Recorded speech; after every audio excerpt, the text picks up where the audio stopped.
Bonjour à tous, c'est Claire, bienvenue dans cette vidéo où nous allons regarder ensemble le magnifique jeu Umrazaï de Marie-Christine Chambon, qui est un jeu qui a été créé en français et qui est édité aux éditions Arcana Sacra. Alors c'est un jeu qui arrive dans une boîte de la taille des cartes, une super belle boîte, enfin super bien illustrée. Elle est elle s'ouvre facilement, c'est une boîte semi-rigide. Voilà, avec du bleu à l'intérieur.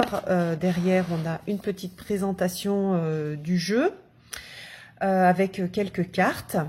Et puis, donc, on a à l'intérieur les cartes avec un dos magnifique et un petit livret. Alors, c'est un petit livret, mais il y a énormément de choses dans le livret. Il vaut bien tous les livres, les petits livres qu'on voit qui accompagnent certains jeux. Donc il est vraiment très bien fait, il y a énormément de choses à l'intérieur qui permettent d'approcher ce jeu. Alors moi, ce jeu-là, il m'a tout de suite plu parce que je trouve les illustrations magnifiques. On regardera toutes les cartes après, mais je les trouve très très inspirantes. Je trouve la présentation aussi des cartes super belle. Il y a un joli aussi travail d'édition sur ce jeu. Et en plus, j'ai eu cette surprise, parce que je connaissais pas trop avant de le recevoir, de voir qu'il y avait des choses qui correspondaient à, comment dire, à mes modes de pensée, au travail que j'ai pu faire au niveau spirituel, de recherche de sens. Et donc c'est vraiment un jeu qui me plaît énormément et avec lequel je trouve on peut faire pas mal de choses. Alors, après, c'est un jeu qui est vraiment axé développement personnel, développement spirituel. On n'est pas sur de la cartomancie classique de divination. On est plus sur un travail intérieur, sur je travaille au niveau de ma personnalité, donc c'est ça le développement personnel, et je travaille au niveau de ma spiritualité à travers donc un certain nombre de concepts. Donc, il touche aussi énormément au sens de l'incarnation. Et donc, c'est un jeu qui a des énergies qui sont assez élevées.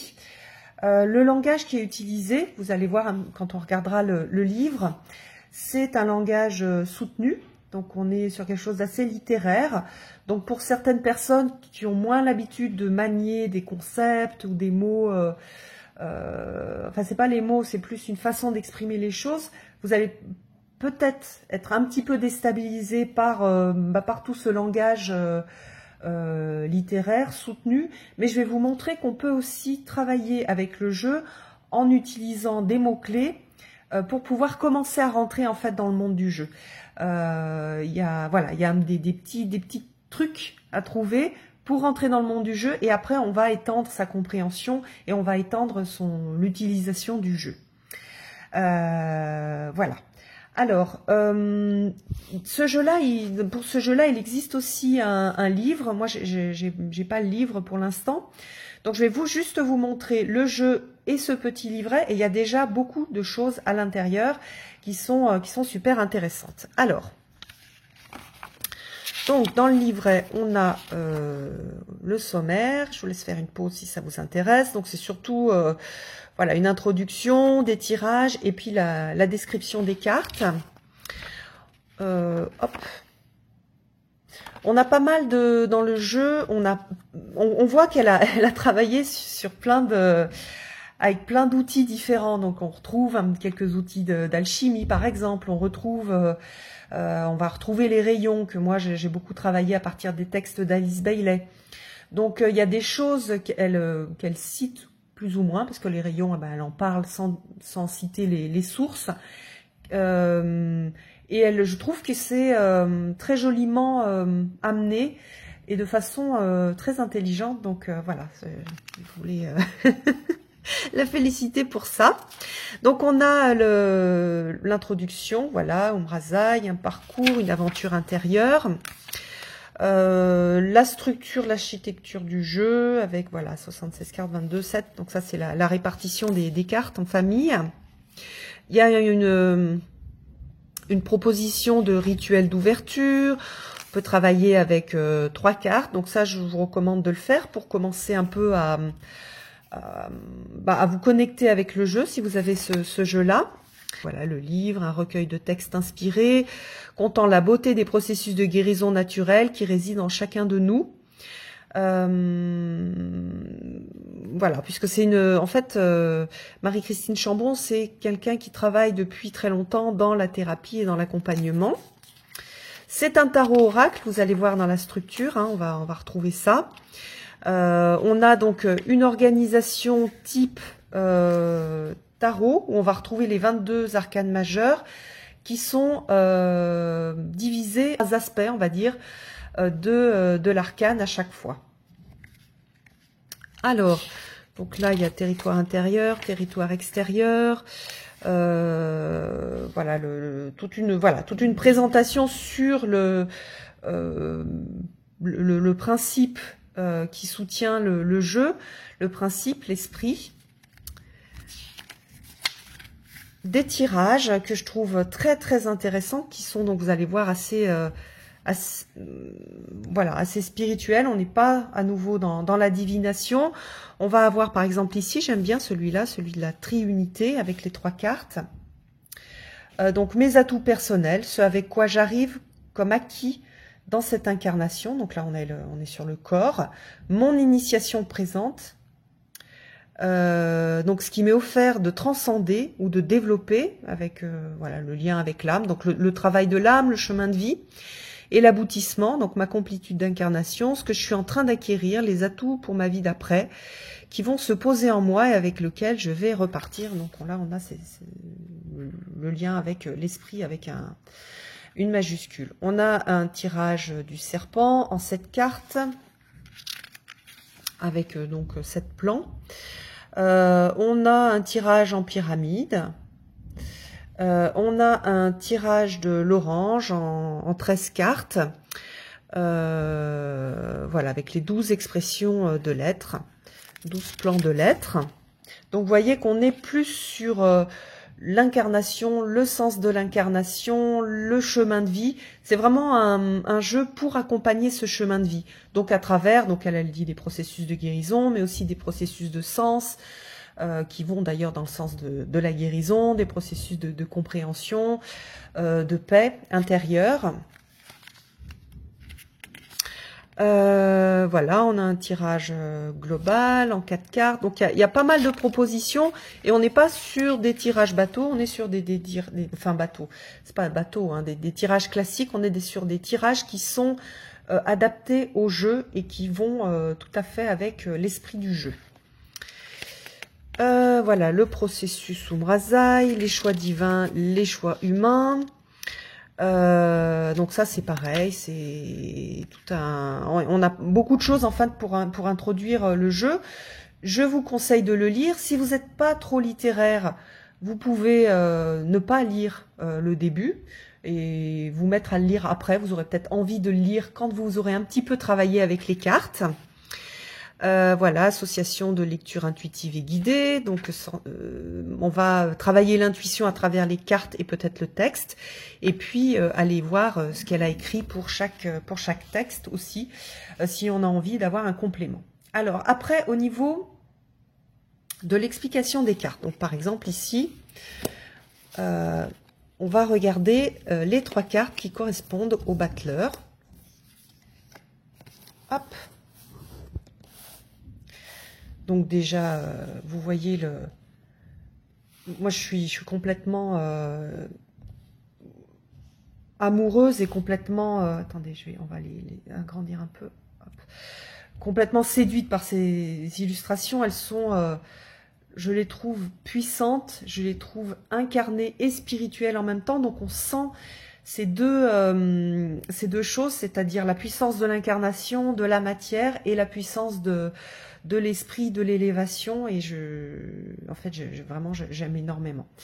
Et j'adore la façon dont c'est présenté aussi. J'aime beaucoup la police d'écriture. J'aime beaucoup la façon dont les œuvres et les textes ont été mis en valeur. Pour moi, c'est vraiment une très très belle réussite. Alors donc, voilà, le battleur. On va prendre la première. Voilà, terre sacrée, ma terre sacrée. On lit terre, je suis ton ciel, ciel, je suis ta terre. Donc vous voyez qu'on a une approche poétique, une approche littéraire de la carte, mais aussi une approche visuelle. Alors, au départ, on va avoir un petit texte global sur le battleur et qui est signé Umrazai. Donc, énergie primordiale, commencement, nouveauté, concret, matière, le début du travail vers la manifestation. Il est le petit prince, relié à l'infini, il a les pieds sur terre et va commencer à œuvrer au service de sa réalisation. Il entre sur le sentier de l'initiation. Donc vous voyez que là, c'est très spirituel comme expression, mais vous verrez plus tard, dans les cartes, on a des choses plus concrètes. Alors, donc les arcanes, ce sont donc ici là, les cartes du battleur. On en a 3. La terre sacrée, ma terre sacrée, celle-ci. La deuxième, l'appel du feu créateur, qui est celle-là. Et la troisième, le réveil. Ensuite, on va avoir donc 3 familles qu'on reconnaît ici. La première famille, comment est-ce qu'elle l'a appelée? C'est la famille avec la main. On a une famille, une deuxième famille, donc celle-ci qui s'appelle l'appel du feu créateur, qui est la signature, et la troisième avec l'œil d'Horus. Ensuite, on va avoir donc les significations de la carte. Donc quelque chose d'assez aussi littéraire. Et pour les gens qui commencent, je vous invite à regarder, pour commencer à rentrer dans ces jeux, avec ce jeu-là et commencer à travailler avec, vous pouvez choisir de n'utiliser au départ que les significations complémentaires. C'est-à-dire, vous tirez votre carte et vous allez regarder la signification complémentaire qui est beaucoup plus terre-à-terre et qui permet donc de rentrer dans le jeu. Et après, vous allez étendre en lisant ici, en lisant aussi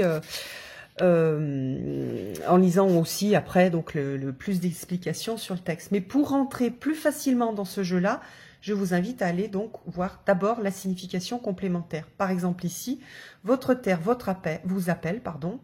Votre projet est lié à un lieu important. Appelez votre nouveau lieu de vie, déménagement. Vous allez visiter un lieu énergétique important pour vous. Prenez soin de votre environnement vibratoire. Donc, vous voyez qu'on a plusieurs petits conseils, plusieurs possibilités, des choses qui font presque divinatoires d'ailleurs.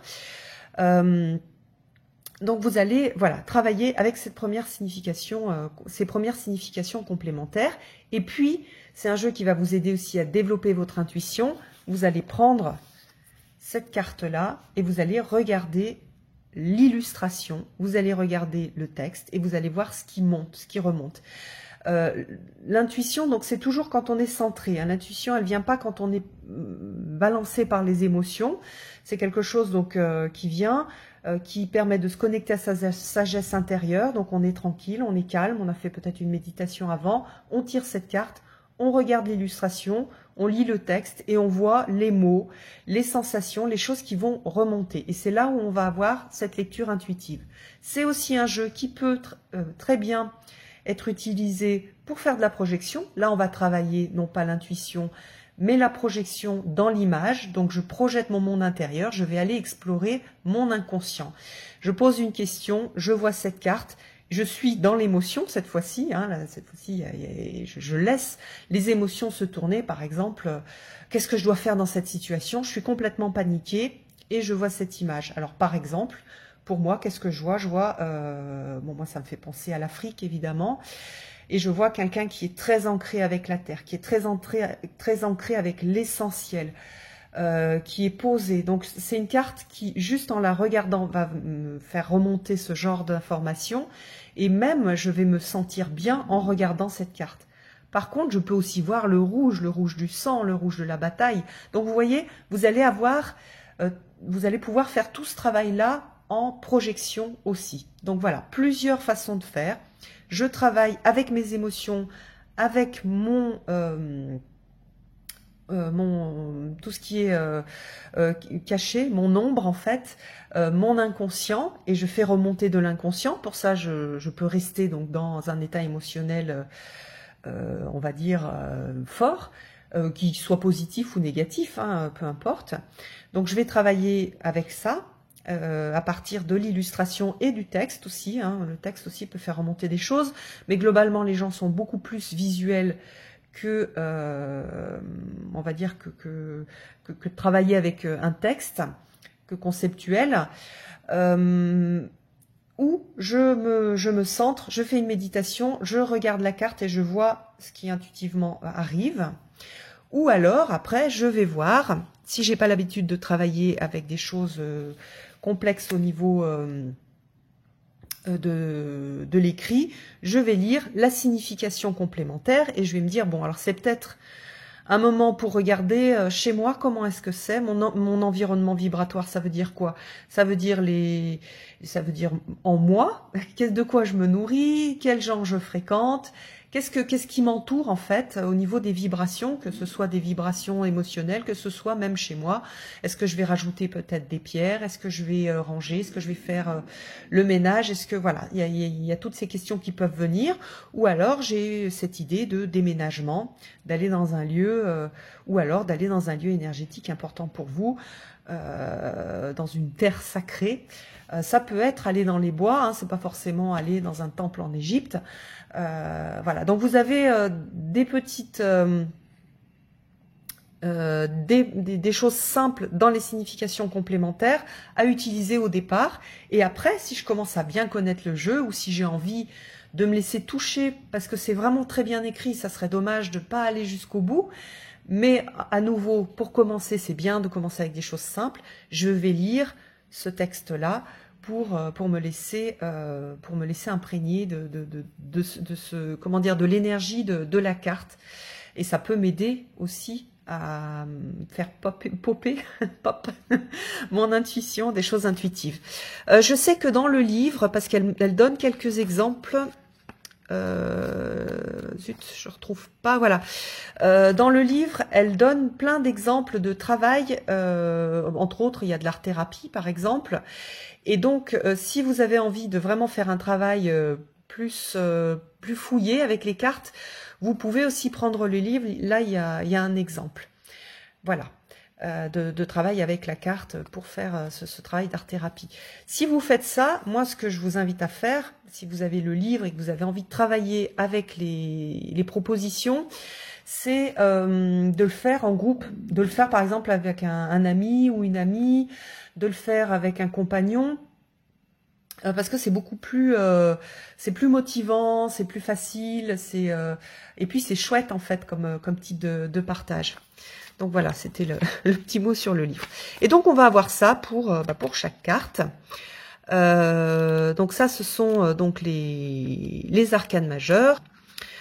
Et puis après, donc on va avoir donc le mât, c'est la carte 22. Et puis les 7 rayons. Donc les 7 rayons, alors comment est-ce qu'elle les décrit, elle? Ce sont 7 qualités vibratoires qui réunies ensemble créent la vie. Toute forme, corps est composée par un ensemble de rayons. Notre être est composé de 7 corps et nous possédons un rayon par corps. Cet ensemble nous prédispose à un certain type d'énergie, de particularités, de qualités et de savoir-faire naturel. Les 7 grands rayons influencent notre système solaire, notre univers et tout ce qui s'y trouve. Leurs influences créent les lois physiques et spirituelles de notre monde, appelées lois divines ou lois universelles. Donc là, c'est vraiment le travail et les écrits d'Alice Bailey, avec la présentation des rayons.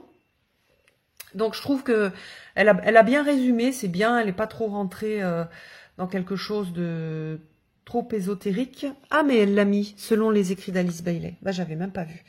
Voilà, donc ça, c'est super intéressant pour avoir une première approche des rayons. Vraiment ces rayons, c'est une lecture en fait du monde, de son sens et de sa structure, qui, pour moi, a énormément résonné. Par contre, c'est pas comment dire, les écrits d'Alice Bailey, ils sont assez difficiles à appréhender. Donc voilà, je trouve que c'est bien parce qu'elle l'a mis dans son jeu tout en faisant quelque chose d'assez simple. Donc pour les rayons, voilà, on a un texte à chaque fois qui est assez simple, et à chaque fois donc on a les significations complémentaires. Par exemple, le rayon 1, c'est le rayon du plan. Comment est-ce qu'elle l'a appelé? la volonté de bien pour tous, la puissance, donc le plan divin, donc la vision claire, le pouvoir dynamique, chercher le bon chemin, le sens du temps et la nécessité de changer de forme. Il y a aussi une idée de solitude, ça c'est sympa, oui c'est bien, c'est bien trouvé aussi, oui c'est vrai. Le détachement, l'unité du dessin, la capacité à focaliser, rester déterminé. Donc vous voyez qu'il y a quelque chose aussi de pratique dans les significations complémentaires. Voilà. Et puis donc on a aussi des cartes hors catégorie, il y en a 3. Il y a le mystère, la grâce et merci. Voilà, la gratitude. Alors maintenant, donc on va regarder les cartes. Donc voilà, ça ce sont les 3 cartes pour le battleur. Ensuite, nous avons les cartes pour la grande prêtresse, avec mon corps, mon temple, mon royaume, la porte de vie.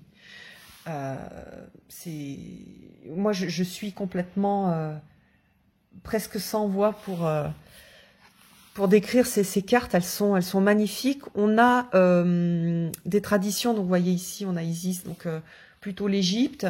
Ici on a quelque chose de plutôt asiatique. Là ça fait plus indien. Donc on a plusieurs traditions qui sont représentées avec ces œuvres d'art qui sont juste magnifiques. Vous savez que moi j'ai certains jeux que j'utilise pas énormément, mais que j'ai parce que j'aime énormément le côté artistique du jeu. Là, celui-là, même s'il m'avait pas parlé, c'est vraiment un jeu que j'aurais aimé avoir pour le plaisir des illustrations et de ce que ça fait vibrer en moi. Parfois, on peut même ne pas avoir de mots, c'est-à-dire il y a certaines illustrations, j'ai pas forcément de mots qui viennent. C'est ça aussi, l'intuition, c'est après on va le mettre en mots, mais au début, on n'a pas forcément de mots pour représenter ce que l'on ressent et le type de message que l'on ressent. On peut même avoir des messages intuitifs au-delà des mots, au-delà de la compréhension mentale. Et donc, la compréhension mentale vient après. Vous voyez comme c'est beau, ici on a le pape, le hiérophante. On a quelque chose d'extrêmement puissant et on a ce côté très solaire du hiérophante que j'aurais pas forcément vu, mais on a dans le hiérophante, on a quand même la lumière qui descend. Donc bénédiction, ah bah oui voilà, bénédiction, c'est une bénédiction pour la terre, le ciel et pour moi d'être homme, la femme que je suis. Alors là, on a l'amoureux ou les amoureux, avec, alors ces cartes sont très belles. Hein, on a rencontré l'autre, se laisser rencontrer, on a l'ouverture et on a l'appel. Ce sont des cartes aussi que l'on peut utiliser pour travailler un thème particulier. Par exemple, je suis seule, j'ai envie de rencontrer quelqu'un. Je peux travailler sur ces 3 cartes de l'amoureux et peut-être après tirer d'autres cartes. Mais je peux sortir ces cartes, les laisser sur ma table de nuit, par exemple, et voir les messages qui sont associés. Parce que ce sont des messages donc de rencontre. Rencontrer l'autre, se laisser rencontrer en toute simplicité, en vérité. Je suis. L'ouverture, donc là on a l'ouverture du cœur, et là l'appel. Prière d'amour à être que je suis et devant... Pardon. Prière d'amour à l'être que je suis et devant qui je me recueille aujourd'hui. On a un travail de profondeur pour la rencontre. Pas forcément la rencontre amoureuse, mais aussi la rencontre avec l'autre, la rencontre avec moi-même.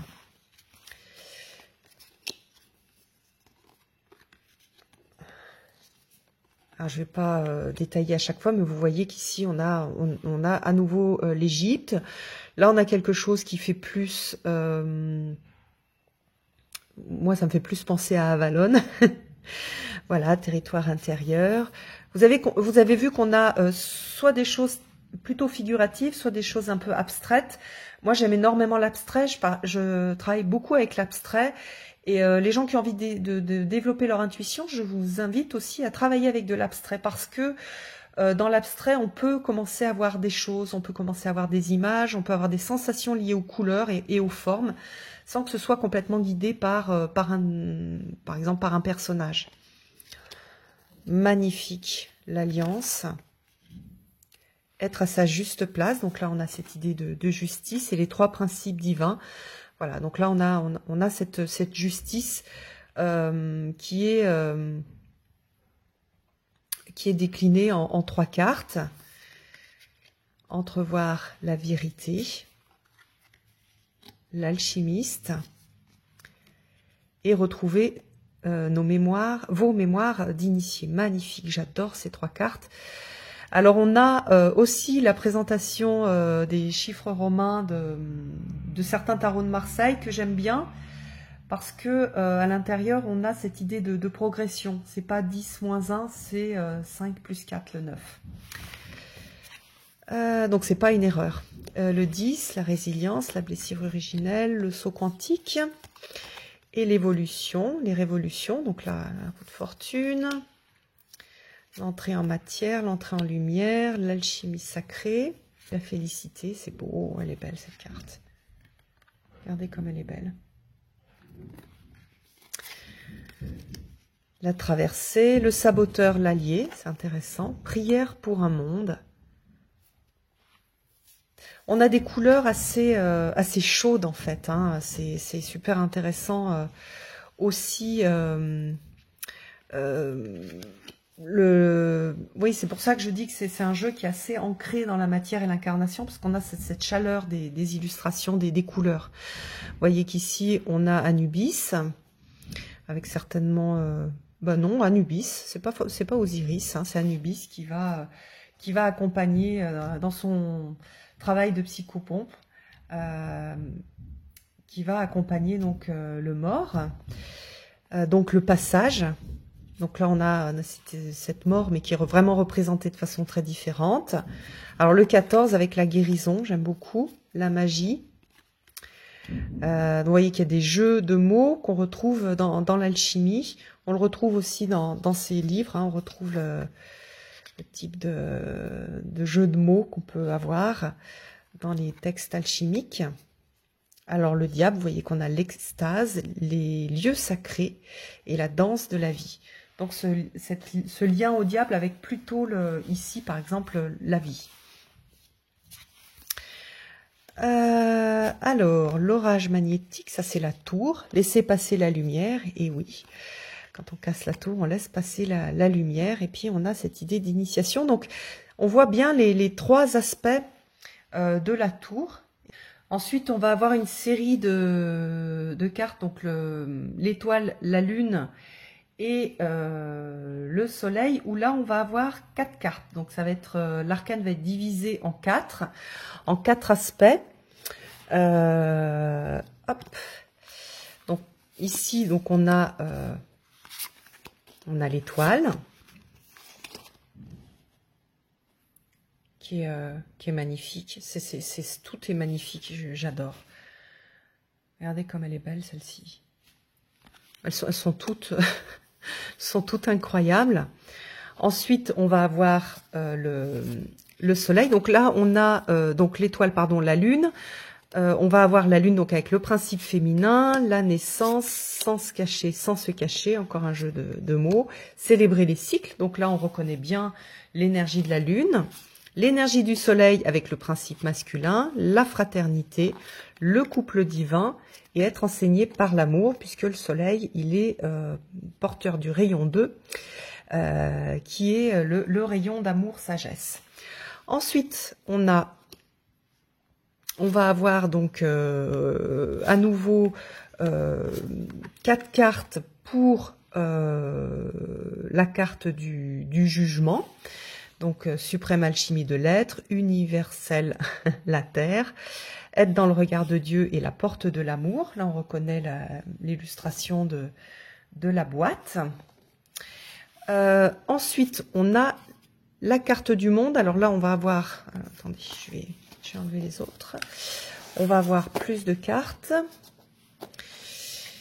Alors, magie divine de la Dakini, le grand œuvre, la délicatesse avec Kuan Yin, de l'homme sacré à l'homme divin, et puis de la femme sacrée à la femme divine, et le miracle de la grâce. Donc vous voyez qu'ici, on a la carte de l'accomplissement qui est divisée en 6 énergies. Et puis ensuite, on va retrouver notre fou, notre mât, avec l'initié, avec l'œil d'Horus, avec suprême majesté et le génie créateur. Voilà.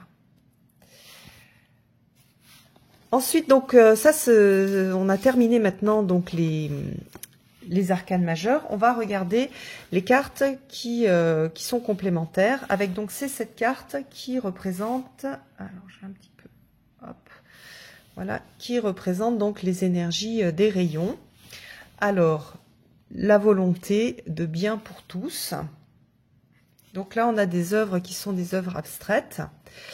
L'amour-sagesse avec le rayon 2, l'intelligence active, la créativité, l'harmonie par le conflit, les sciences concrètes, la science concrète, idéalisme et dévotion,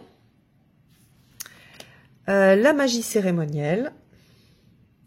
Et donc là, on a nos 7 rayons, et puis on va avoir les 3 cartes supplémentaires qui sont aussi super intéressantes. Alors, ça fait beaucoup de cartes, ça fait beaucoup d'informations, ça fait plein d'opportunités de travail, plein d'opportunités de découverte de soi et d'opportunités pour avancer sur son chemin de vie.